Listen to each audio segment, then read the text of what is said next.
Hey, what's up, man? See. Word. What's up, brother? What's going on? What's going on? How you doing? Good. Good. I saw you guys the other night. That was lit. Oh, you was there? Yeah, in LA. Yeah, that was hard. Okay. That was my first time at the Forum, man. I enjoyed that. Oh, yeah. I did it in May with the tour we was on. That was I had actually did it one other time with me and George and all that, but it's a great performance venue. Yeah, Yeah, it's rare to be in a venue which there's not bouncing sound and all that yeah, stuff. It's like it's yeah, specific. exactly. They did a good job. They used to have church in there. Oh yeah, I was about to say, like, didn't the pastor used to? Yeah, Bishop Omer used to throw church off up in there. Fill it to the rafters? Yeah, it used to be pretty thick up in there from my understanding. I went one time and then Kanye did his thing there when he was doing the church thing. He did it there a couple of times. He filled it up for sure. Oh, okay. When he was doing those Sunday services, yeah. Oh, I see. Yeah. I'm Laia. How you doing? Laia. Okay, Yes, what's up? yes. Get them vowels working. Work them out. Yeah, get all of them. It's a lot. Yeah, so I'm Fonte, man. We met a few times. I think I brought my family backstage when you guys were in Raleigh. This was a couple years ago when you and Eddie and George, I was doing y'all tour, and you was telling me how you and Pooh. Yeah. I think you and Pooh, y'all play. I think you and Pooh was used to do something with sports together, or something. But which Pooh? Pooh Richardson? Which Pooh? Nah, Pooh from Little Brother, Big Pooh from Little Brother. Pooh, yeah, Pooh. Oh yeah, that's right. Oh yeah, exactly. We had a one of those football things together. We was all in. Yeah. Like Sugar Steve just rolled a joint though. What's Sugar Steve? What you doing over there? He probably did. Yo, I just rolled 10 joints. It's his birthday. Oh, Steve. It's his birthday, Sid. Let's go, Stevie. Shit. Let's go. Nice to meet you. Yes, sir. Right Congratulations on your book, man. It's nice to see all these St. Louis references in here. I got a mama from there. Oh, word. Okay, yeah, no doubt. I'm really happy with the way it turned out and everything. So super excited about it. It looked like it's gonna be on somebody's stage or screen in a couple of years, maybe. Yeah. It's definitely got all the elements of being a great story. Actually, that's kind of where I started it. I started writing a TV show idea, and then the book opportunity came. So, ladies and gentlemen, the summer is over. I hope you guys thrived and did well. This is another episode of Questlove Supreme. I'm your host, Questlove. We have our team Supremes with us. Take a little, bro. What's up, man? It's working, man. Working. How was your summer? My summer was hot. I think I realized this summer my favorite season really is fall. I think I only like summer as a kid because there was no school. Right. But summer as an adult, it's fucking hot and miserable. Y'all can have this shit, cuz I'm more of a fall guy. But the summer it was good. I didn't get to cook as much as I wanted to because it was just that hot. It was too crazy. But no, we had a good time, man. Me and the family too. You have an outdoor setup in your crib? Oh yeah. I got my the big green egg. I do it on that, and that's normally where I do all my cooking outside, my grilling. But you ain't no real griller if you ain't got that egg. I heard that's like a thing. No, it's official. But listen, I done seen dudes get busy in a file cabinet before, so. It's just, if you got the skill to do it, I want to talk barbecue. We'll get into. I want to talk barbecue with Sid because I know you and Anthony, y'all got y'all thing too. So, but yeah, man, right. My summer was cool.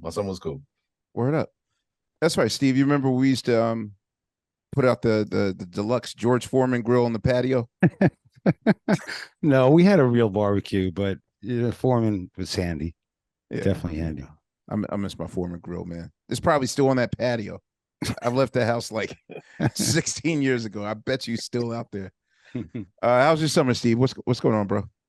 Man, just like Fonte, just a lot of work, a lot of projects. Got the record label nonstop. Just did our 23rd record on JMI, and 23 records. 23 records, yeah.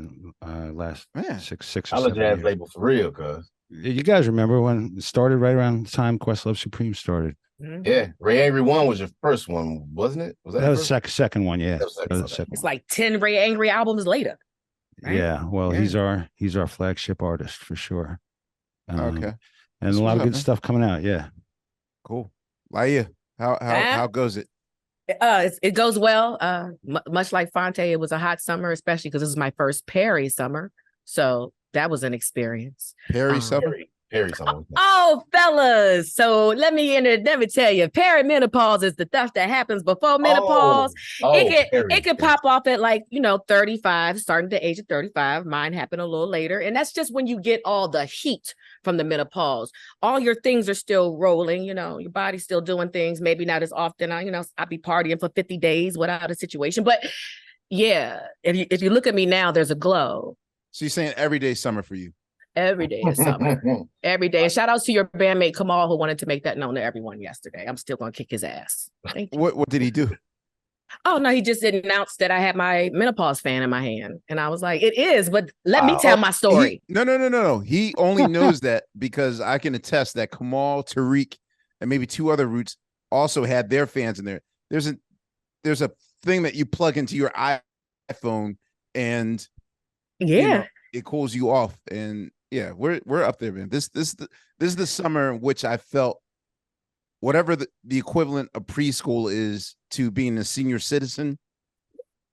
That was this summer. The force. Dog, this was not a music tour. This was Camp Cool J. This is literally G.I. Jane. Oh, please tell us something, Amir. Just tell us something. No, like Ella wasn't having it. Like I probably lost an additional 15 pounds. Like he is working out, lifting weights, like cupping every night and sending us to the spa to get, I need y'all to relax, man. Getting drips, oxygen tanks. Like Ella is I mean, not like major pain level of drill sergeant, but like, yeah, he don't take that. He looks phenomenal, so that it's got to be a lot to make that happen. Well, yeah, it's definitely a osmosis effect that's been happening. So, we got four more gigs left, but I will say this is one of the hardest summers of my life. Like, and I had to do no running, none of that stuff. Like, I mean, you seen the show, like you seen us injured. Like, you saw Thaddeus jumping one leg in a clutch. And it was the wettest I ever seen you. You got off stage, you was like soaked. I was like, that's not like you. You do this like it's nothing. 3.5 hours. Well, you saw a short show. That was just like 3 hours on the nose, but normally it's like 3.5 hours. Anyway, back where I belong, sitting in the chair, talking and not moving is where I'm the happiest. So again, I will say that longtime listeners of the show should know how much we love focusing on career pivots. All of us have reached our pivot where we were one thing when the show first started. Now we're, multi-hyphenated, doing other things. And I will say that our guest this week is absolutely all about that. As probably one of the biggest stand-ups in all of comedy. And he has pivoted to become a fixture on his television, film actor, stage. We know him first for comedy, and then if you're fans of Comic View and Def Comedy Jam and even the Primetime Emmy Awards, our guest.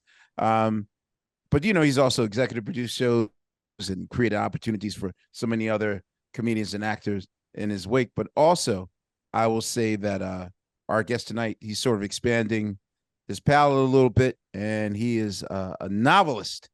And his first novel, Flipping Boxcars.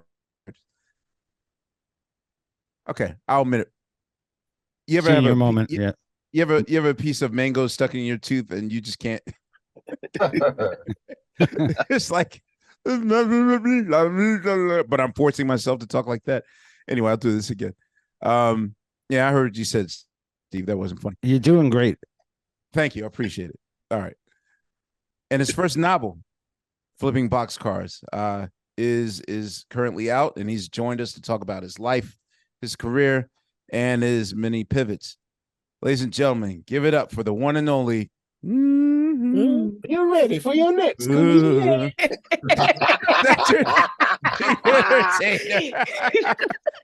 No, said you don't even know. Oh man, that's classic. That's the black what black people have. Wait, so this is what you don't know, said. Okay, so I without alienating my position with one of my jobs, with the Roots now 15 years at that job, we kind of have a short list of the types of guests that get to the couch. But we have a top 5 list of people who are snooze city, like give it long. Like when you see it on television, it's perfectly edited, it's nice, but these are like 18-minute story, like the equivalent of me in real life on the show. And it's to the point now where all 3 of your ad libs like literally your ad libs are triggered on my computer to the right, and that's what I use to sometimes make fun of guests on the show. So, you know, if you happen to see us laughing from the couch and you didn't say anything funny, it's fun. No, that's one of my favorite bits, man. I love that. How you doing, bro? I'm good, brother. I'm doing everything as well, man. It's good. Good seeing everybody. Are you in the car right now? Yeah, man. I was actually out with my wife. Wait, what's up with every black guest that we have? They do their interview portion in the car. Where are you calling us from? I'm actually at the nail shop. So my wife wanted me to come to the nail shop with her. And then I was like, our anniversary was Sunday. So I've been like just anniversarying it up with her, like, so each day, whatever she wants to do. And I was like, babe, I got this interview. And she's like, come, it's going to be fast. And of course it's not. She in there getting gel toes and dips. They dipping it. It's all kind of, I said, I got to go to the car and do this interview. So it's long enough for you to do a podcast. Yeah, it is. If she getting gel on the toes and the hands, it's long. Yeah, no, they going wait. Deep. Yeah. Can I ask you guys for advice? So at what point in the relationship do you realize that you shouldn't do too much at the beginning, because then you'll have to maintain that level of excellence throughout the entire relationship? Like when February is rolling around, do y'all feel like the pressure of, oh God, now I gotta? Yeah, you can easily put yourself in bad, to your point, you can put yourself in bad situations. And depending on the person you're dating, right? My wife is not really big on her birthday, but her anniversary, that means much to her. So anniversaries are things that I got to go hard on. Valentine's Day is something that she's just, long as I pay attention and don't forget, we good. But like Thanksgiving, Christmas, anything to do with the kids. Like the kids got to be like their birthdays and what we do to celebrate them. Or I need to be very concerned about that as a man, which is, in most cases, I am not. I'll be like, yo, when was these little kids born again? Like, I don't know. Shit, okay. they all old and stuff now. I'm looking at them like, I don't know when your birthday is, bro. Okay. Yeah, I was about to say after 23, my dad stopped acknowledging my birthday. So yeah, it's like, bro, like, come on, man, come on, dog, like, salute. Oh yeah, I'll be doing my son like that, my man. Happy birthday, bro. Like that's it, Yeah, you're no longer a little dude where I got to get the cake and throw the Lakers birthday party for you and all that stuff. I'm not gonna try to get kids now, man. Yeah, my son's gonna be 23 in the end of September, and my daughter will be 20 in November. And I got an older daughter that's 34 and a granddaughter that's 7. Wow. So, yeah. You did good. Y'all got 20 years in? Is this 20 for y'all? How long y'all got? 24. 24. This is our 24th, yeah. That's beautiful. So that's dope. Congratulations. What's your secret? I'm always looking for advice. What's the secret to keeping it alive?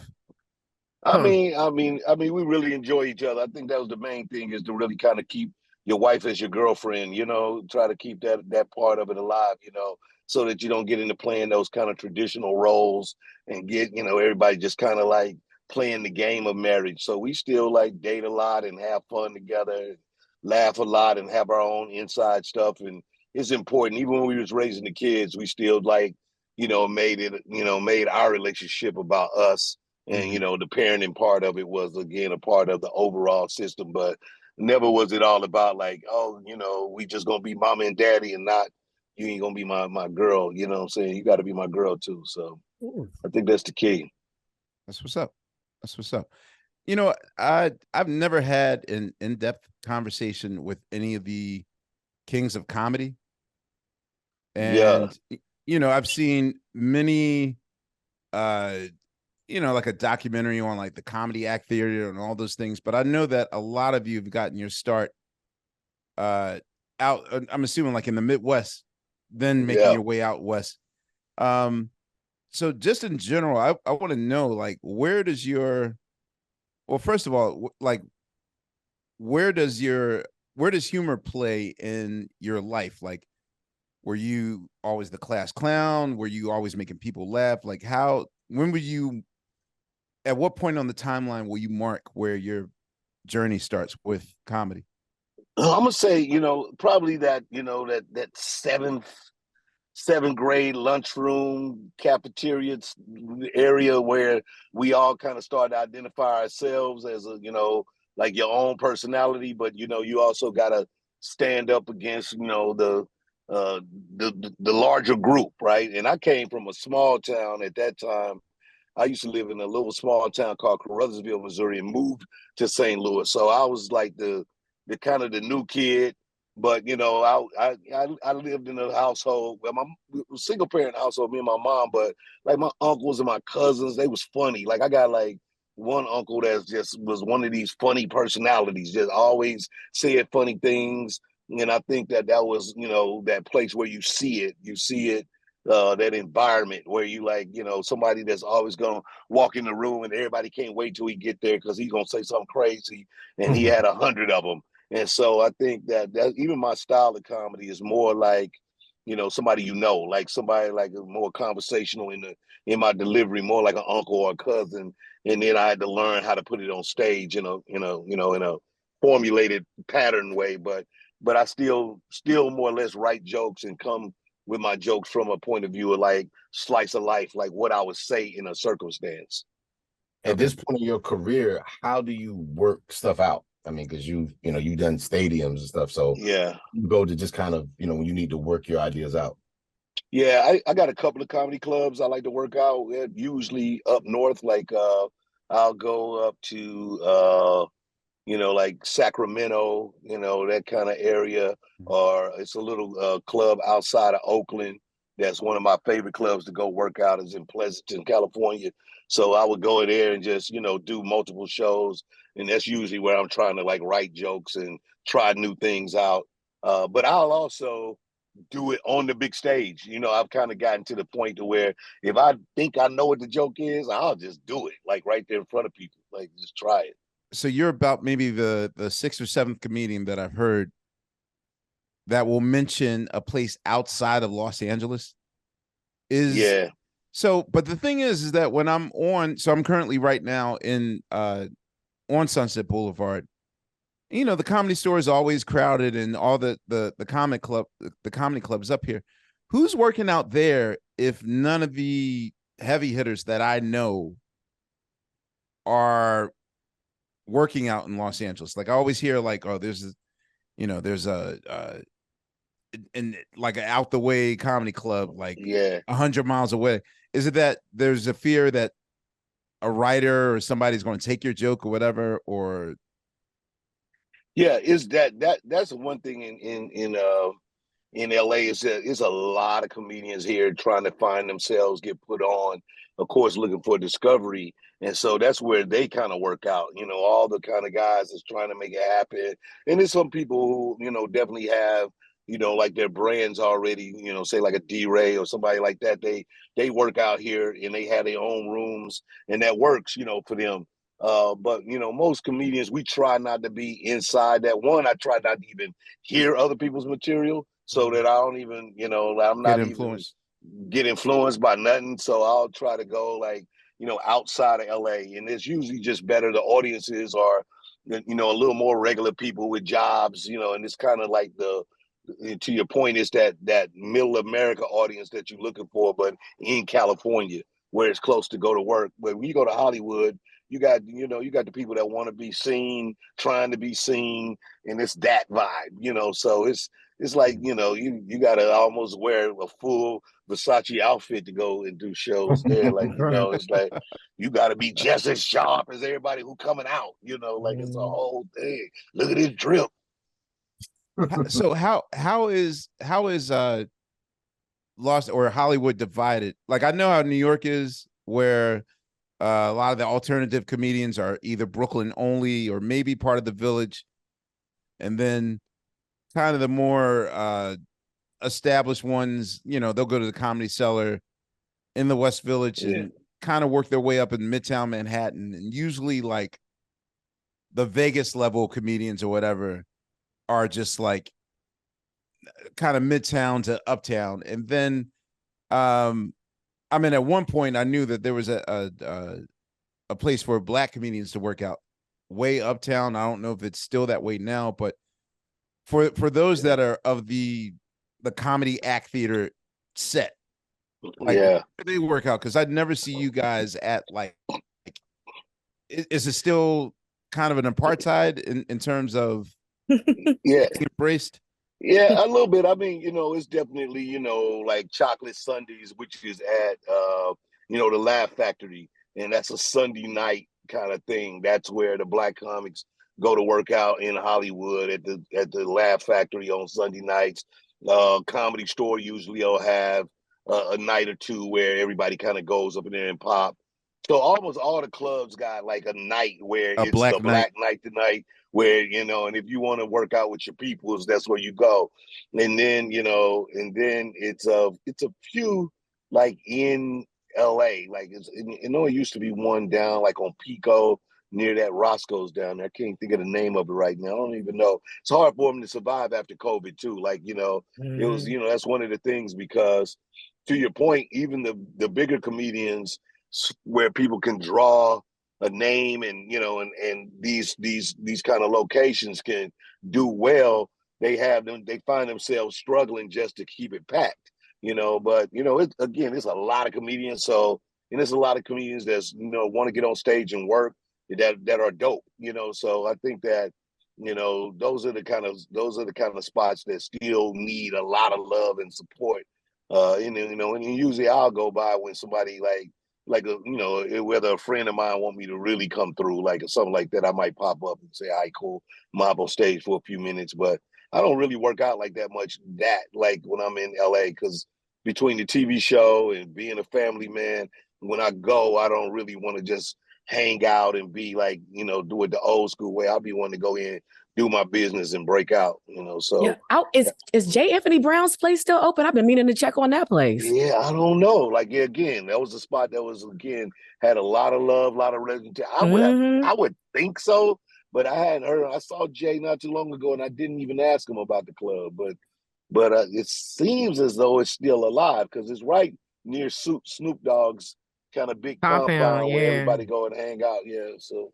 Can I go back real quick? Because Amir talked about St. Louis, but I really want to get into St. Louis a little bit, because you said you're from, how do you pronounce it in Carter? I couldn't say it in the book. It's Caruthersville. Caruthersville, yeah, Caruthersville. So can you break down what's the distance between Caruthersville and St. Louis and the differences? So Caruthersville is like a super small town. It's like, and it's probably 4 hours, it's 3.5 hours from St. Louis, and probably an hour and 10 minutes from Memphis. So it's like going south. Like, so you go down south from St. Louis and you go towards Arkansas and Tennessee, and it's right in the Boot Hill. So, and it's a small town, probably 3,000 people, 330. So very different. Yeah, you're very different, very segregated, but it's on the river, it's on the Mississippi River. So when I framed the book, in the 40s, the riverboat cities were very thriving, because people traveled on the river a lot, and they would stop and they would eat and come and hang out. And so these were like really kind of bustling little small towns. And so, with a thriving downtown and restaurants and all that stuff. So that's where I kind of, tell that story around when my grandparents lived there. But, I grew up there as well. What was the impetus of starting or for you to go into storytelling and writing your first novel? Well, for me, it really kind of stemmed from the idea that I was first of all, I was trying to like just kind of have this connection to my family, right? Like I grew up, my mother was single parent. She raised me and my sister. And so I didn't really have my male figures around. I knew my dad, but he wasn't really in our life. And so oftentimes, my mom would say, that's like my daddy would do that. My daddy would have done this. And he had passed before I was ever born. So, and listening to stories about him, I started to wonder like what was my connection to somebody I never met before? Like what was that DNA that kind of led to me being very entrepreneurial, kind of a person that didn't want to work inside the lines. Like even though I had my degree, I never wanted to have a job. Like my mom used to be like, well, why don't you just work at that company? I was like, I don't want to go to work every day. That's not who I am. She was like, that's my dad. That was like my dad, So, it was that kind of thought process. So I started to create the character based off me having these machinations of who he was. And then, I started to write a TV story about it that kind of felt like Boardwalk Empire. I always kind of loved that character, Chalky White, because in a way, the way my mom would describe him, he was kind of the de facto mayor of the black side of town. Yes. He was the guy that you call to get things done and all that stuff. He was plugged in with the sheriff. And so I basically put all that kind of stuff in the book and then told this fictional tale about who he is. So the main character is your I was thinking that the main character is your grandfather. Babe is your grandfather. Okay. All right. Okay. Go ahead, Amir. I got more. Yeah. Well, I was going to ask, did the seed of the start for you in the pandemic? No, actually it was a little bit before that. It was so interesting that, because it was times when I was kind of transitioning from movies. I was doing a lot of movies in the early 2000s, and then my kids started to get older where they couldn't travel and they couldn't come with us because most of the movies weren't doing them in LA anymore. And so they were younger, they can come with me, but we would shoot movies in Toronto and and Vancouver and then Ireland. And when they were younger, my family could come with me. Then they started to get their own schedules. And so I was trying to figure out like how I could still be a part of the family structure and be a part of life without giving it up. So I decided to do television. And that was when it was like, it was kind of like, considered a fallback. If you do television, you wasn't as hot as a movie star. So, and it's instantly like with opposite. Streaming and stuff that everybody can change. You got Yellowstone, you got movie stars coming to TV now. So, but it's like, but at that time it was like a real hard move. And I had to make that kind of strategy. And I started to think about like stuff that will pop in my head. Like, what would my grandfather do in this situation? And so I started writing the ideas down back then. And then, the book kind of came as I was trying to, kind of shape the show. Then the opportunity for me to do the book because of, the neighborhood was doing well. And so then everybody started offering you all kinds of stuff. Then they're like, yo, you want to do a book? I was like, yeah, but not no book about me being a stand-up and telling you my kind of dot-to-dot story. I got a whole nother idea. And when I pitched it, they loved it, and that was it. So I was glad that it took like a year and a half to really kind of shape it up, though. So let me ask, because, one, we had a pandemic, but what we're kind of going through right now as we speak is kind of pandemic 2.0 for anybody that's kind of a professional in the industry. Yeah. So let me ask you, is there ever... Okay, so let me phrase it. America Ferrera, when she started her Ugly Betty series, she told me that she waited. It was an instant hit out the box, and she told me that she wanted to wait till the third season before she felt safe enough to like put down on that house and really, there's a point where you go from like living in that little apartment that you lived in until you find that hit sitcom. And then you really want to make sure that your contract and your money's right and all that stuff. So she said, okay, I'm going to wait until my third season. And, she nominated for Emmy. So it just seemed like, okay, blammo, instant hit. And then after season 3, they were like, all right, well, that's it. You're done. Knowing what you've been through, and you're famous for the joke of you guys not getting the cake. Other shows you've been on that got canceled without warning. Yeah. no cake or anything. So now that you're on like an established network comedy show, like, do you always feel safe, or is there a part of you that's always like, nope, let me have my plan B, C, and D, like, just in case, because you never know. Definitely, man. I learned that a long time ago, because it's such a fickle business. Like, none of us really saw like this strike coming, if you will, but you do recognize that, ratings or what's hot or something new comes along. This town just really fickle like that. Like, so whatever the latest craze is, they'll just figure out like, oh, we're gonna change to that now. And you'll be like, what happened? So I'm definitely far more cautious about, like just being super confident that whatever I'm working, even though it is working, that it's gonna always work. I mean, we've been ordered for the 6th season, so that's a real blessing.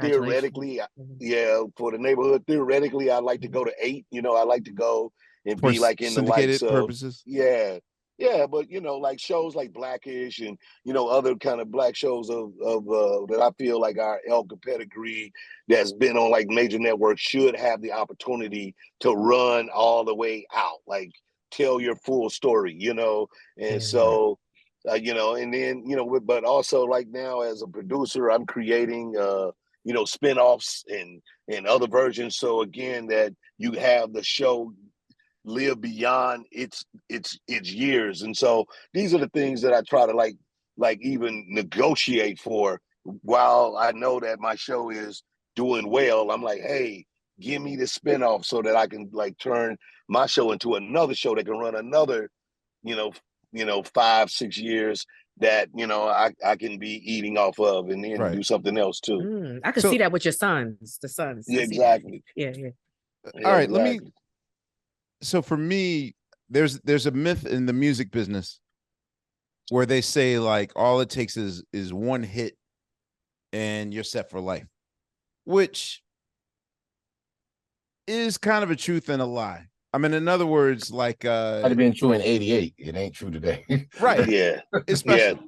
But I'll say, well, because I believe that our lifestyles have changed. Hip hop has definitely changed everyone's lifestyle goals. So in other words, if I were the writer, okay, so if I was one of the writers of Queens Under Pressure at the time when Vanilla Ice sampled it and sold 10 million copies, that's a nice check that I'm gonna get every year, and if I maintain my lifestyle. But if I'm pursuing a $5 million lifestyle and I'm only getting $1 million check, then like you're asked out. But the equivalent of that in the television world is when your show gets syndicated. Is that the goal? Like, can one actually, like for now, like for any act or any actor or actress that is on a show that's syndicated and currently running right now, I'm certain that those checks are helping a lot. Yeah. While your current show's not on. But is syndicated money still good money? No, not anymore. It's very parallel to, like you said, the music business. I mean, it used to be, and probably, and to some degree, one of the big reasons why we're striking too is that new forms of media, streaming, all these companies kind of being mixed in together. They protect themselves. Like, I mean, CBS is a part of Paramount Plus. And then of course the whole what used to be Viacom, all their channels. So they will syndicate to themselves, right. and of course that'll ruin the money that used to be available, right? Yeah, so who are you negotiating against? How you negotiate against yourself? and it's internal business, and they basically tell you that these are internal numbers. This is what we're doing to protect our assets. So that's the scary part. Said I had just listened about that, and we were just talking about this before you came on, and we were talking about how like. So if you're on TV and you do syndication, because I think a lot of times we need to explain this to the people who actually watch TV. They don't know the intricacies of this language a lot of times. And so the TV versus, I was just watching the actor from Breaking Bad saying that like he's on Netflix and Breaking Bad's on Netflix, and that is zero money that he receives from that versus maybe if it was on an actual network on TV, it would be more. Yeah. Like, I mean, the opportunities, we used to have this thing like where you go, like, and I say like most people would understand like the channel 9s or channel 13s in your local city, and you see something that come on after the evening news, you get to watch Everybody Love Raymond or Friends or all that. That's where the money is, because you got to think it's one of those in every little town, and they all got to buy it in a way as a part of a group or individual. And so it's being sold that many times, right? Every episode. So that's when they're buying it. But like a Netflix will just take it and then they're a technology company. So they're not a broadcast company. So they don't have to even reveal what numbers they did. The algorithm. Because it's like it's technology. I don't know. Is one of the is one of the striking points to finally reveal that?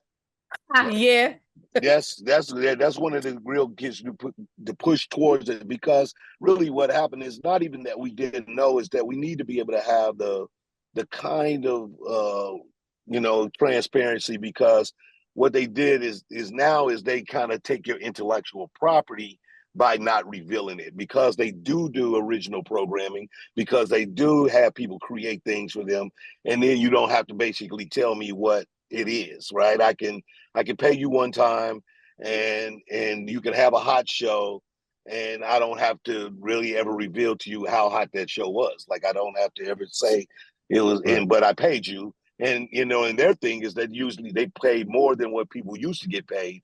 So that's how they won for so many years, because they would pay you a larger premium. So to be on Netflix was that good bag, right? It was that fat bag, and nobody really cared. Like, if I would get 30,000 on a regular show, Netflix might give me 150, and you'd be like, shit, give me that. Right. And then but they might have made 2 million, and you don't even know. Yeah, you never know. You never bothered to ask, and it didn't really get.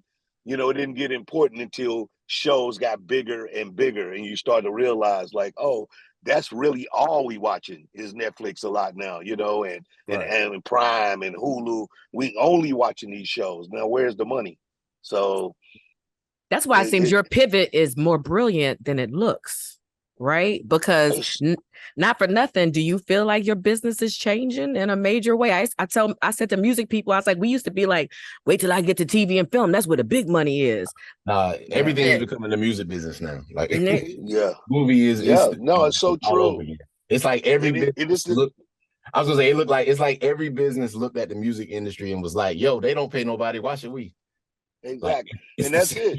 And you think it was the digital platform that really changed the music business when the streaming came and the Napster of it all, and people started being share, and that changed the whole model, and that Netflix and Amazon basically changed the model for us. Like, once they got really hot and locked in, and then was able to create and become then everybody else wanted to be them. So you think about it. Disney became Disney Plus.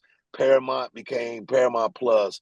The Peacock on NBC. Everybody took streamers so that they can do their model. They don't want to have to pay. Yeah, I get really sad about watching it. I was gonna say I just get really sad about watching it, because I come from a business that used to be called Black Radio, and nobody noticed when we kind of got eaten up by a thing called podcast. So I watch y'all industry, and I'm like, ooh. I mean, I watch our, because this is something that I wanted to participate in as well, but it's scary. It's a little scary. I'm glad that you have made this pivot to the novel. That's literally because you are on a hit show. And I've seen a few people in the comedy world. Basically, I know that I'm bringing it back to clubbing and working out, that, you want to work out in the gym and work out new material, but the more you're established on your comedy show, it's like the less that you are working out your material on stage, does that worry you a little bit? Like, I mean, assuming that stand-up is your first love, even though you're doing these other things. Yeah. But I mean, if it were all up to you to choose one medium, would you just choose acting or stand-up or?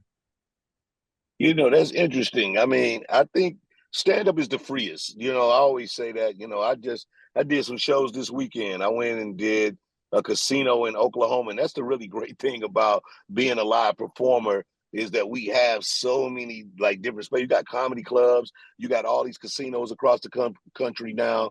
You know, the whole Indian casino run.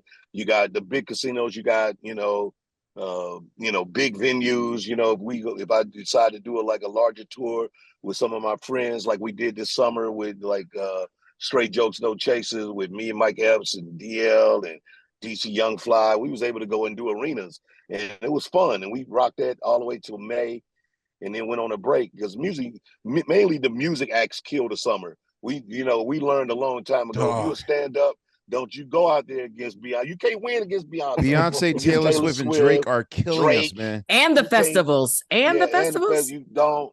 So we stopped our tour in May, and we'll pick it back up in October. Good. Late October, November. So I mean, but that's kind of what we've learned as stand-ups over the years is like get out the way of them big music acts. They gonna murder you and murder every ticket in the area. And so you like, all right, cool.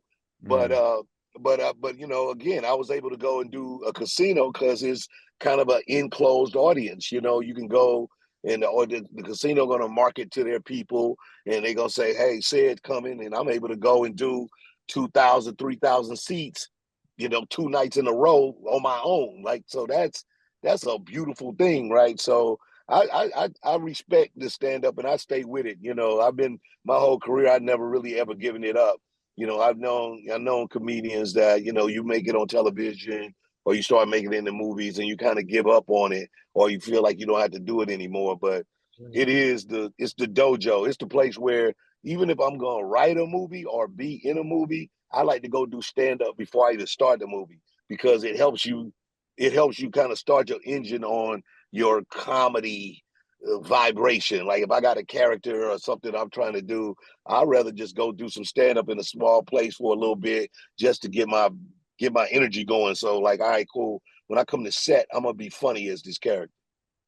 Is there ever pressure to, like, I know there's the hot 10 and sometimes there's the hot 20 if Chappelle asks you to do something or whatever.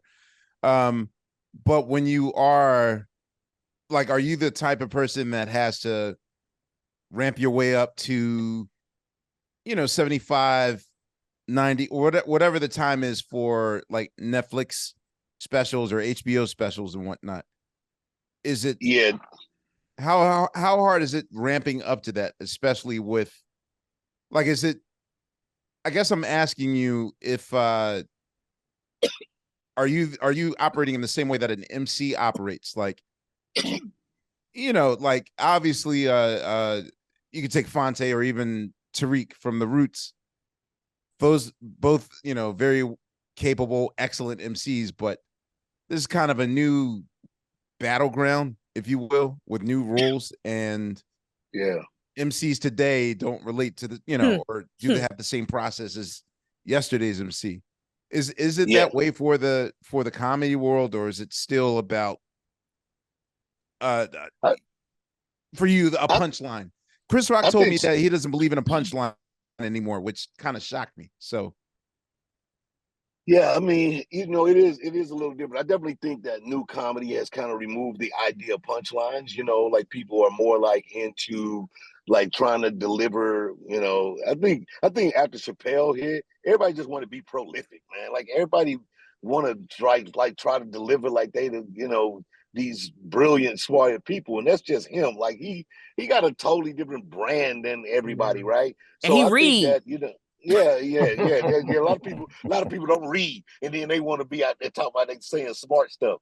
But like, bro, where do you get that from?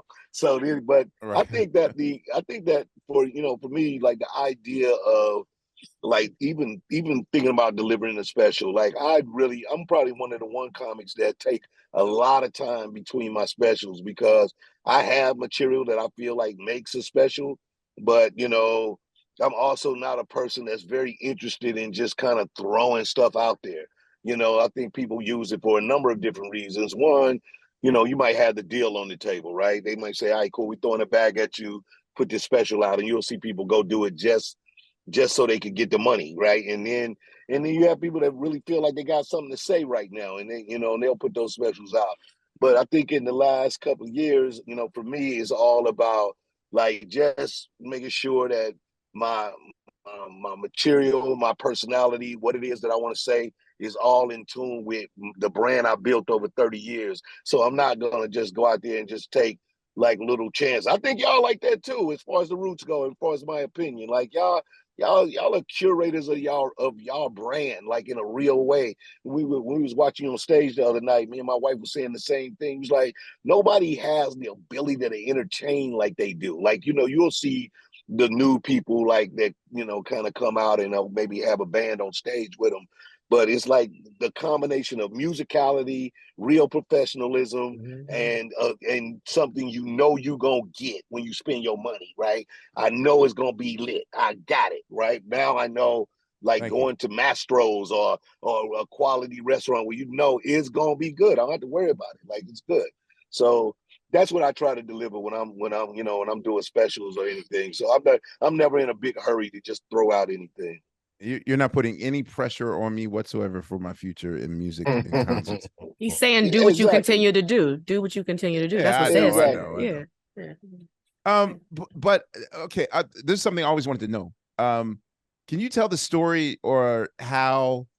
Because I'm really just shocked that no one's really done a concentrated study on how your whole clique and Walter Lathan kind of built the brand and built you guys up. So can you just talk about that initial period of? Yeah. Matter of fact, is Walter still active in terms of throwing shows or? Not that I know of. I think that he tried to do some stuff on the internet not too long ago, or try to like create some brand where he was like taking, you know, using like young comedians and kind of using his Kings of Comedy, you know, pedigree to do things for people. But I think it all kind of burnt out, from my opinion. But you know, he was a young, creative, you know, show promoter at the time, and he was just one of these guys that had, like, you know, he was aggressive and young and had good ideas and a lot of heart. And so he would do all of us individually. He'd do Steve, you know, and you know, these would be theater shows, you know, small theaters. And he did Steve, and then he did Bernie. Then he did Steve and Bernie one time. He would do DL and I together. He was the one when I became the host of Comic View. DL used to be the host, and he put us together and called it, you know, the host of BET or something like that, and put us together, and we were able to go out together and do these tours. So I think it's inside of that space where he looked at his numbers and saw like all these guys were doing these numbers in these individual situations. What if I put them all together? I probably could do an arena. And so that's really how the Kings of Comedy came about. It was his idea. He kind of called us, put us together, put the tour together. But I do think that in the process of that, he started to think he was the other king of comedy. And so it's like his own hubris kind of got in the way. And then, you know, it was after the show and the movie came out that, you know, it was so many little things that he just was, nobody wanted to be in business with him no more. So that was it. But he, you know, I didn't even realize. He had a Kings and Queens title. And and then he did a few other ones. He did a couple of tours after, but nothing to the magnitude of the Kings of Comedy and the Queens of Comedy. Is that the original roster? I just wanted to know. I always wanted to know. But the Kings of Comedy, was there ever somebody that was y'all wanted originally, or that got dropped off of the list?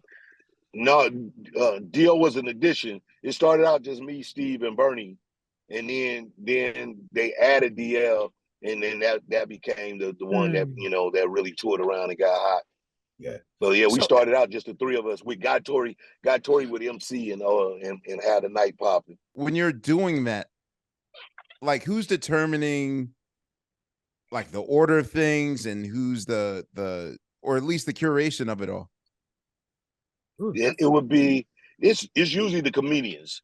I mean, on a tour like that, we decide, and it's usually usually an honor or respect thing, depending on who's on the tour. Like usually people just kind of give props to whoever the OG is, and be like, yo, you go last if you want to. But on our tour, I remember like Bernie was the it dude. Like Bernie was the dude, but Bernie he called it the hammock. He didn't want to go first, and he didn't want to go last. He wanted to lay in the hammock. Yeah. So I was going to say that the last and first is the penultimate, right before last. That's the sweet spot. Yeah, exactly. So even on the special, it looked like Bernie go last, but when we actually shot it, he was in the hammock. He did not go last that night. It was I went last, and he would but on the special, the way the edit worked, it was better for him to go last for the movie of it all. Wow. But he performed in his hammock. That's what he liked. He was like, that's where I want to be. And he had been out, I got it. He had been out like Bernie that got hot before the rest of us, and he had did like big tours on his own. And so when he decided to do the Kings, he was just like, look, man, I already been out like as a big star, already touring. I like the idea of this, but again, we're doing 30, 40-minute sets. Let me ride easy. So I got it. And so that became a thing that a lot of comics like to do to this day. Like you say, Amir, like we like to go in that spot right before last. It's just less pressure.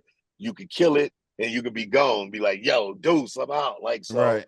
And if you don't kill it, then somebody else coming behind you, and everybody can have a good time, and they ain't gonna blame you for the show being. Right. Yeah, they gonna blame you that the show was bum ass or whatever. But so but it's usually a respect thing. It's usually the comics deciding where everybody want to go according to who we feel deserves that reverence or whatever.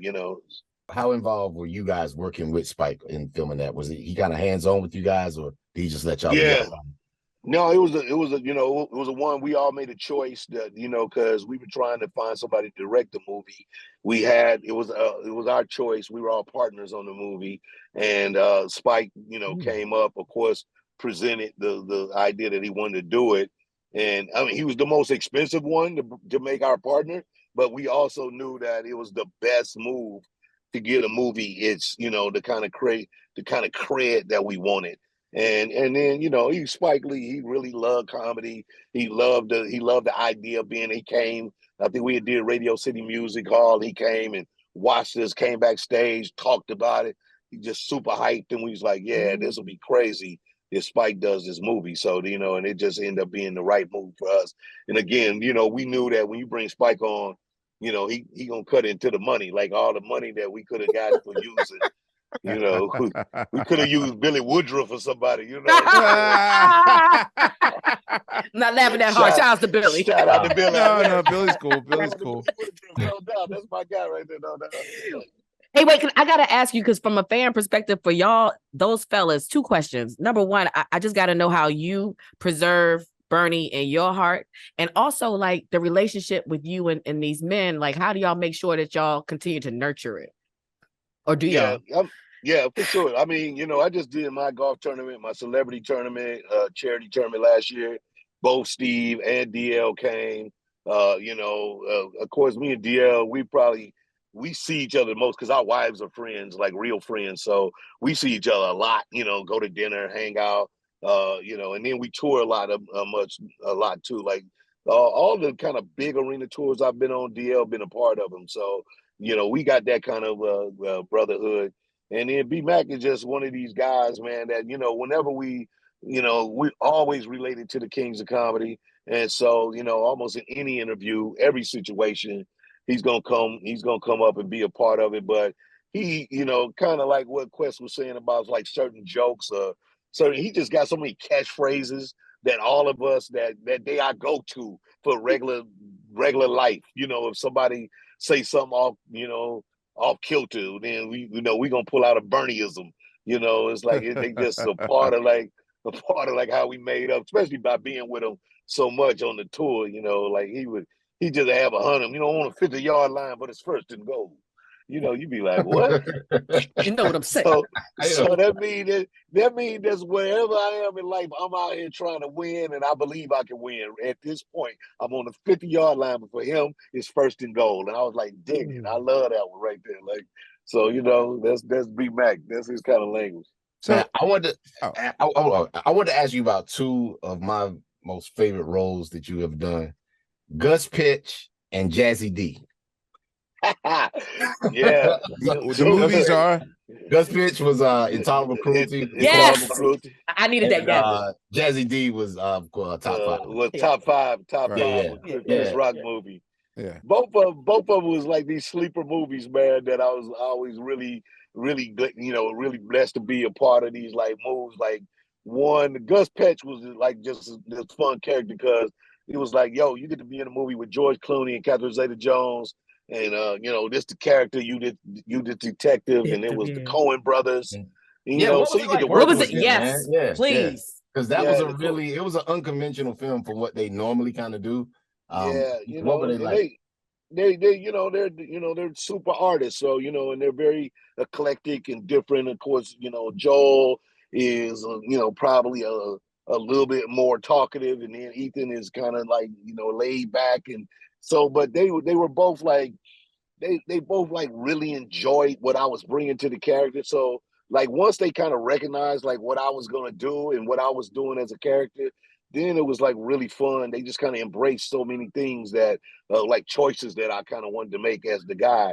But I think you had to kind of earn that with them, like, you know, because they are very specific to their vision. You know, that was the one thing. And I think that with that particular movie, to your point, it was a little outside their normal thing of what they kind of normally do. So they kind of trusted. You know, I think about even like what Jeffrey Rush did in that movie and all those kind of things, and Billy Bob, you know, like all these kind of things.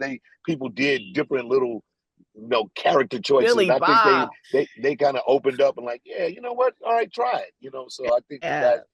And then with top five, you know, that was Chris Rock. He was directing. He had written the movie. He was directing the film. And he a brother, right? He my comedic brother. So we've been knowing each other many years and toured, been on dates together. And when he told me what the character was, I was like, say less, man. Like he was like, you know, it's the dude that, you know, that when we start coming up, the dude that had promised you all this stuff. And, you know, I'm sitting in the limo for you. Don't worry about it. I got you in the dope hotel. You good. This how I do it. Trust me, I'm the man in Houston. And I was like, oh, dog, say less. If I ain't met this dude 130 times, I know exactly who he is. That whole scene came back to me with Carly Red and all the stuff. Yes. Big Walker, we're a little light. We're a little light tonight. It's gonna be walk up time. No, that person still exists. Me getting them hangers, that's like the real thing, because you realize like people always stealing the wooden hangers from hotels. If they got good wooden hangers, you like, oh man, they got the lock on them. Damn, they got the lock on them. Oh, you right the reason now, the hangers are 2-piece now, Amir? Oh, dog. I thought it was the only person that did that. All my good hangers at home. Yeah, man. Hotels of the world, boy. Yeah, man. Yeah, the good hangers. You go in the hotel and they got the good hangers. You like, shit. They about to get got. That's a wrap. You get character actor roles, but you are not a character actor. Like everyone knows who you are. So how did you nuance that in starting? Your first movie was Ride, was it not? Yeah. First movie was Ride. You know, and I think, you know, that was the one thing. I think like even my stand-up early on, I used to do a lot of characters on stage, like, you know, like act out things fully. So in my mind, I just kind of transitioned the idea that, you know, where I would write a joke, I would try to develop a character. So, you know, like the old man in the barbershop, that was like a choice. Yeah, like Eddie was a choice. Like they wanted me to play a different role. And I was like, no, I want to be the old man. And I remember everybody was like, well, we want to cast the real old man. And I was like, well, just let me read it. Let me just show you what I'm going to do with it. But I had this guy like that there was a combination of a dude at my mom's church and somebody else, and it was this whole beat of like who this dude was. I knew exactly who he was, and so I got to the point I could do Eddie. I didn't even need dialogue. Like, you just give me your circumstances, and Eddie just gonna come out of me. Like, I know the stuff he would say, and it was just that. And so the director started seeing that, and they was like, "All right, cool." That was before we even shot. So when they gave me the character, that was great for me, and that was really one of those transitional spots, because that kind of like, really like changed me from being just a character actor in the movie to people saying, "All right, cool, you can lead a movie." And so I started to get other little movie roles, Johnson Family and Honeymooners and little things. But I love doing, to your question, Quest, I love like getting like just great little character roles that like show up in the movie with the right people, and where you can just come in and steal scenes and then this burnout. Like, those are fun to me. I think I always loved like when Don Cheadle did Devil in a Blue Dress. Like, Mouse. we loved Denzel, but Mouse was our dude. Like, and he wasn't all through the movie, but he was like, "Where Mouse at? Give me more Mouse. I want to see that character." So when you walk on a set, there has never been a moment, said, when you walked on a set and felt intimidated in that way? No, I mean, like with that the first scene in Tarver Cruelty, I had to do a scene with George Clooney like the first day I got there. And it was one of those things of knowing like he was Clooney at the time, and and you just kind of want to do the right thing, and you just so.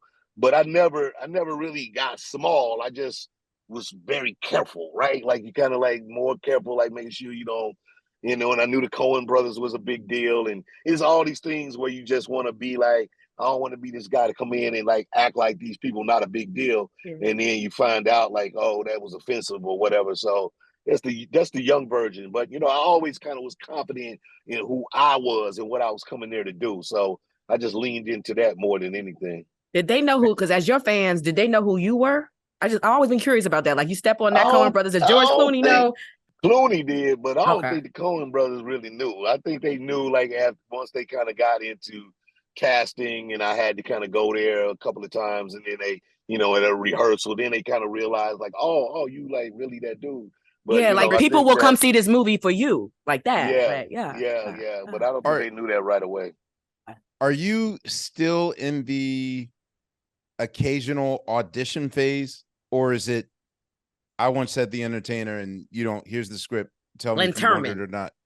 No, I will. I will. I always, I tell teams that sometimes people don't see me or see me in a certain role. So if I must audition, if it's something I like and I want to do and I must audition, I will. I definitely prefer to be offered, you know what I mean? But it's certain roles, like it was a role that came up. I don't even know if they ever shot this project, but it was a role that came up, and it was a cool, like, Apple TV series. And it was something that I wanted to do. It's very likening to the character in my book. And I don't think anybody would have saw me as this character, but I was already kind of on this journey. And when I saw the breakdown, I was like, yo, give me an audition. Like, I want to go in. And then I had a long, because of that, I was able to go a long way with the directors and the producers. But I'm not sure what direction it went. I've never seen the project come out. So, but I know I didn't get the role, but I did open the conversation up once they saw like what I could do. Then people started to be like, it became a little more real, and by doing the audition. So I wasn't afraid for that. Like, those kind of things make sense. Was there a role that you passed up that you later had a regret about doing, i.e. Will Smith passing up on The Matrix? Yeah. Oh man, let me see. Not necessarily. I know that I had the opportunity to do Like Mike, that movie Like Mike, but it was also at the same time that I could do Barbershop, and I feel like I made the better choice. You made the right. I don't even. Was that Bow Wow? That was Bow Wow. That was the Bow Wow joint. Yeah. But I just remember one was a bigger money play, and and my team was like, "Yo, you gonna get paid over here this is a big movie, and then the other one was a small movie, and I was like, nah, but this is a better That became movie. a franchise. Yeah, exactly. Smarter move. So I was trying to think of like ones where I kind of passed up that I didn't get. Nothing really comes to mind that I was like, yo, I kind of regret I didn't get that one. Man, talk about Threats, the Jay-Z track. Like, what was That's that right. like? Yeah. You two have something in common, sort of in yeah. a 6 degree to separation way with the Threat story. Yeah. So I was I'd seen Jay like, throughout my career many times. And so I just told him one time, I was like, yo, if I'm in New York, I want to see you work. Can I come to the studio? Everybody told me about, the Rain Man thing he does and how he just kind of writes and move. And I just asked him, could I come to the studio? And he was like, yeah, no doubt.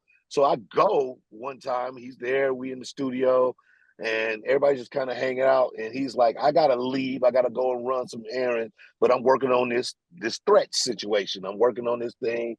And he was like, it's on like some Mad the Rapper type stuff. If you can just throw something out there, let me know, And so he literally left. I think it was ninth, and the Guru was there. Yeah. And I just kind of like went in and just started freestyling it. And then he called me maybe a few months later and was like, hey man, you made the album. I was like, what? He was like, yo, you made the album. I was like, oh man, that was crazy. I mean, and it was the black album, so it made you feel like, it won you just a part of like, super history. And so I was really happy to be a part of that, You had a couple thing on historic. Bill, I'm about to say on Country Grammar too. Yeah. Kanye too, wasn't it? Well, I want to say Kanye. No, that was Kanye. That was D-Ray doing Bernie. Oh, that's right. Yeah, that was D-Ray. Damn, I did not know that was D-Ray. Yeah, that's D-Ray doing Bernie. That was D-Ray. He's so talented. Oh, that wasn't Bernie Mr. Mac. West. That's right. I don't even know why I thought that said. I'm sorry. Nah, that's D-Ray doing Bernie Mac on there. Yeah. All right, D-Ray, you talented. I ain't know. I mean, I do know. Yeah. Nah, you lit. Man. So, for me, seeing you at this stage in your life, is there anything that you have yet to achieve that you have like as a bucket list? Do you feel like now's the time for you to just get your bucket list on and start greenlighting your own projects and whatnot? Like, what do you? Yeah, that's kind of really the space I'm in now. Of course, like the strike really, really teaches you that too. Like you can't always kind of like, expect that you'll have time or that everything that you want to do will just show up when you need to. And so, I felt like, I definitely want to get back into the movie space, like in the starring role parts, like looking for those. So I started to write movies that, that I feel like make sense for me. And then dramas and comedies said what is yeah, exactly. And I think too, more so to your question is that it is dramas that I feel like people hadn't necessarily seen me really stick my foot in something, right? I did the that first Reformed with Ethan Hawke that was out last year. Really moved with Paul Schrader, great director, and Ethan Hawke, Amanda Seyfried. A small kind of a artsy film. It was a dramatic role. We got some nominations. We got some looks, but again, it wouldn't be something that Black people would go see, I don't think, right away. So again, certain kinds of Black people said we are not a monolith. Yeah, exactly. We just so true. I was gonna throw that out there. Yeah, that's how Quest goes. Maybe, I will see this. I would see it. Yeah, no, it's a great film because again, dynamic actors in there. And it is still, kind of uniquely done. Very quiet movie, not a lot of, all about the words, all about the emotion. I forgot that's a style. It's called like transcendental or something like that. It's a style of movie shooting. What's the name of the movie again? Said because I'm literally about to. What's the name? First Reformed. First Reformed. Got it. Reformed. Yeah, First Reformed. Pretty cool movie. But that's pretty much what I would say bucket list. I'm looking for a character or a series or something I can stick my teeth into where people can see me be a little more dramatic in my play. I want to see that. Cedric, I can't believe that my very first question to you that I didn't ask, and it looks like it's going to be my last question to you. How did you come up with your moniker? I do not know the story of how you became Cedric the Entertainer. Oh wow. Oh yeah, that's a crazy story. That story really kind of came from. I always say it was me trying to. It's fairly serendipitous. It was the idea that I didn't want to be. I got very popular in St. Louis, right? A lot of people. I was doing comedy. People knew me. I would call into the radio. I would get booked, but I didn't have a lot of jokes. I would, I had 10 minutes worth of jokes, and then so to get really paid, you have to do at least 30 minutes, 40 minutes on stage. So I sing a whole Luther song. I do a poem. I do a dance routine. I do a whole bit about being on Soul Train, and I play like 9 songs so I could do the different dances. I would fill up my time, and so one night it was a guy, just kind of introducing everybody. And he kept saying, this next comedian. And I was like, don't call me a comedian because I don't have enough jokes to be called a comedian. Call me an entertainer. And he called me Cedric the Entertainer. I went up, I rocked it. And when I came off, I had a stand ovation, and he called me Cedric the Entertainer again. And I just kept it. I was like, that's the name. Nice. As a comedian, I've seen you do crowd work before. Do you like doing crowd work, or is it too much pressure to think on your toes that fast? I'm not that fast, man. I mean, I could do it if it happens to be the. Well, I've seen you in hosting situations in which. Yeah. When you hosting, you gotta be like, yo, like just kind of let the room like kind of come to you. But it's not a thing that I'm very comfortable with because it promotes people talking back. It promotes, and I am more of a stage performer. You don't have like 5 quips for a heckler just in case they want to. For sure, okay. I'm ready now. Like I keep it locked. But the thing is that I much rather when I'm on stage, I much rather come there for the performance. So actually, some of my opening acts, I would hire opening acts that are shooters. I call them shooters because they go out and make sure that audience is tightened up and in a place and don't want no smoke. Yo, I never thought of that. That's a career goal. You get an opener to assassinate any would-be. Man, I got a dude named Malik S from Florida. He ain't you don't want no smoke with this dude. If he come out there, he fast and he funny and he raw and he gonna be and people be like, yeah, I'm good, man. Never mind. And so by the time I come on stage, everybody is pretty much there to understand that I'm here to tell you some jokes and you're there to listen you like a grown up, and you're gonna sit in your chair and you're gonna be quiet. Can I ask a Flipping Boxcars question? I wanted to know because it is a fictional story, and you said it was interesting listening to you earlier in this conversation talk about the lack of men in your life. So number one, I was curious because even though it's fictional, it seems like it is a lot of your grandfather and baby boys, right? Yeah. And I was just curious how you got all of that because you didn't know him, and was it really from your mother? And then also, since you and answer this for me too, as a man, who was the man in your life? Because when we look at you, when we talk to you, you sound like such a well-rounded man in so many ways to have so many women in your life, Yeah. I think that's really the thing. I kind of really feel it was a lot of kind of osmosis in a number of ways, because my mother and my uncle would tell me the stories of my grandfather, and then you start to emulate, I think, other people's fathers and the neighborhood.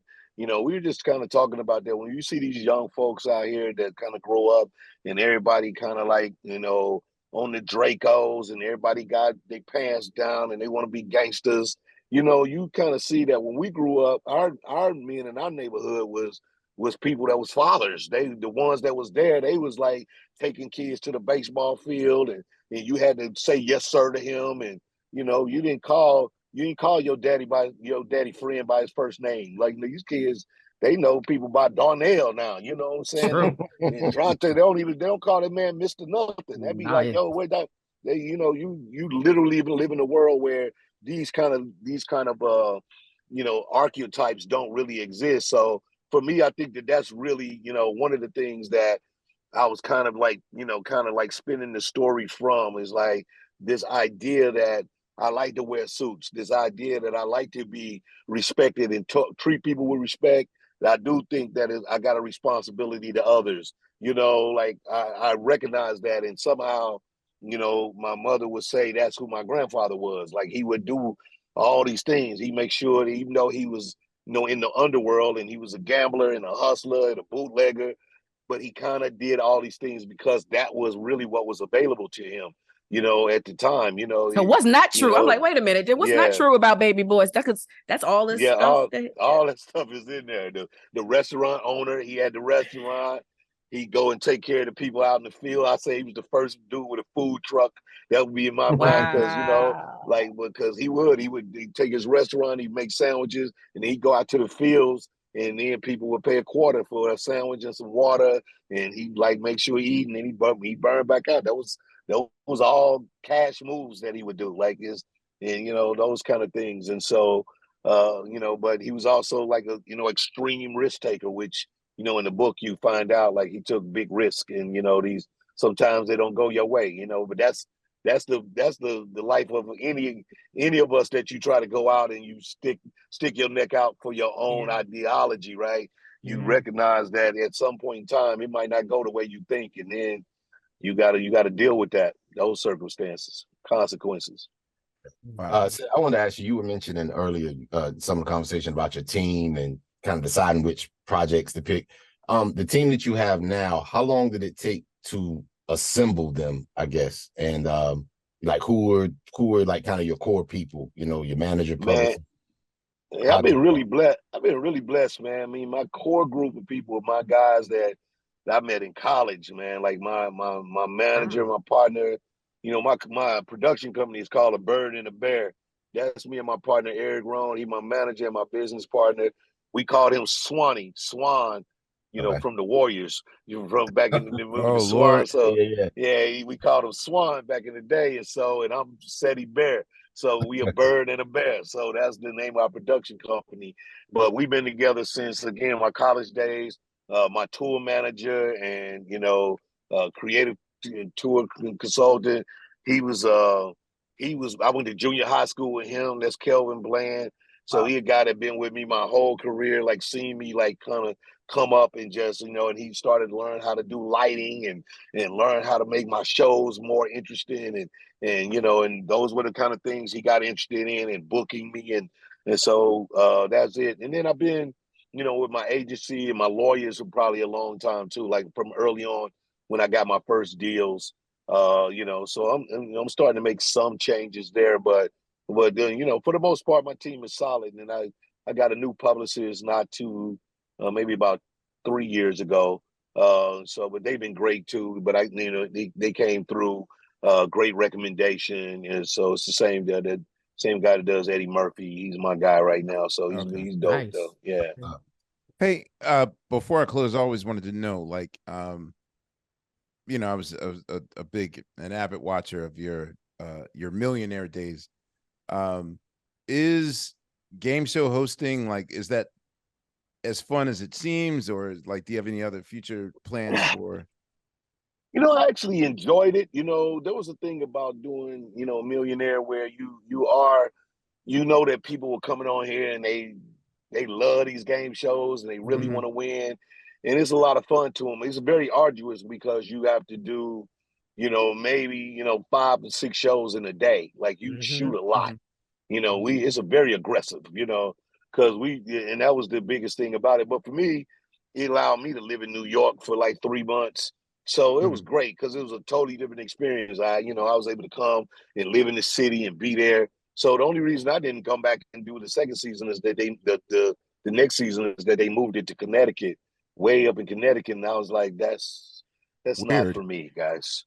It was near. Wait, they show up in Connecticut? They moved it to Connecticut, to cut the budget or make it a little big more talk show state.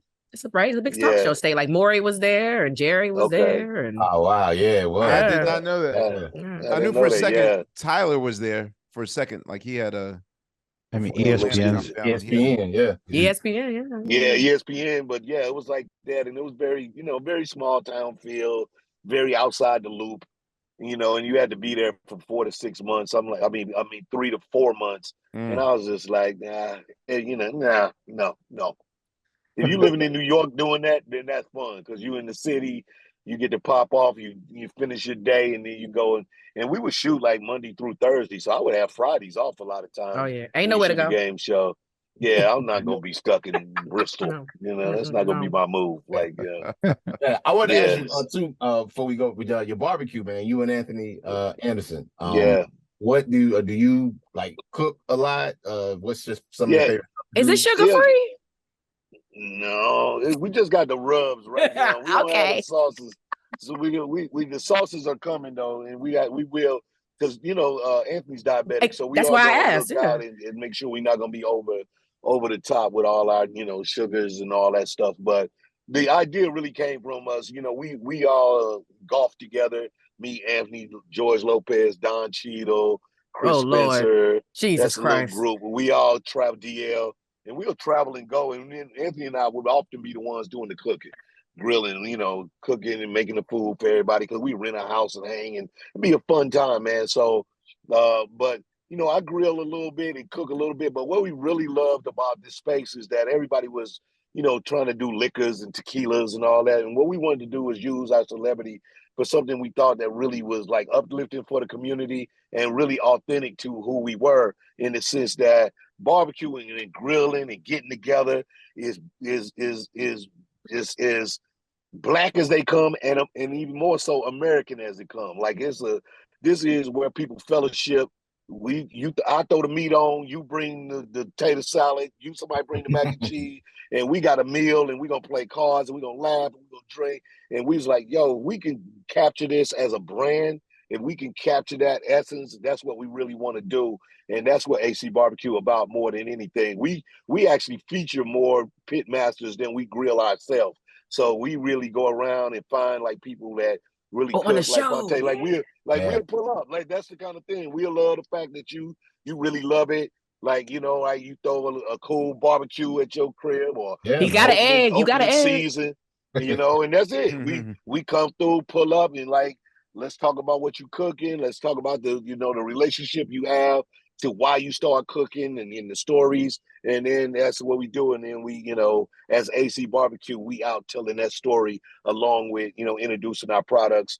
And, we got, we're in like 2,700 Walmarts right now. We got Lowe's coming. We got Home Depot coming. Lowe's and Home Depot. That's dope. Yeah, we doing tools and we got spatulas and tongs and all that coming. We got restaurants coming. We out here. We out here doing it.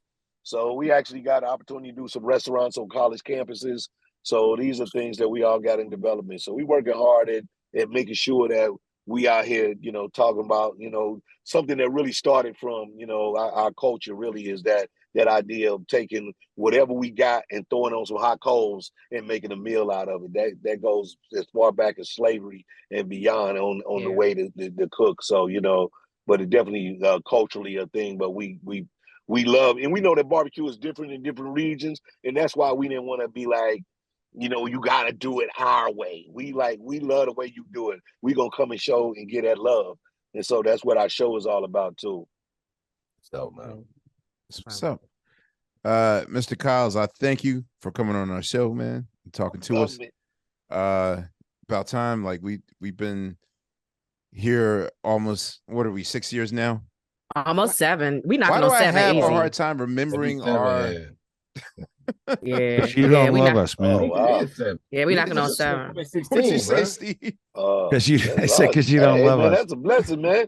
In podcast land, you're damn right. We old in podcast land. This is great. We are, man. That's OGs. Yo, and thank you, OG. Thank you for everything you're doing for race relations with the neighborhoods as well. I wanted to say that because y'all doing introducing some things, letting people know and stuff. I appreciate it. Yeah, that's right. Yeah, that we use towels. No. Yes.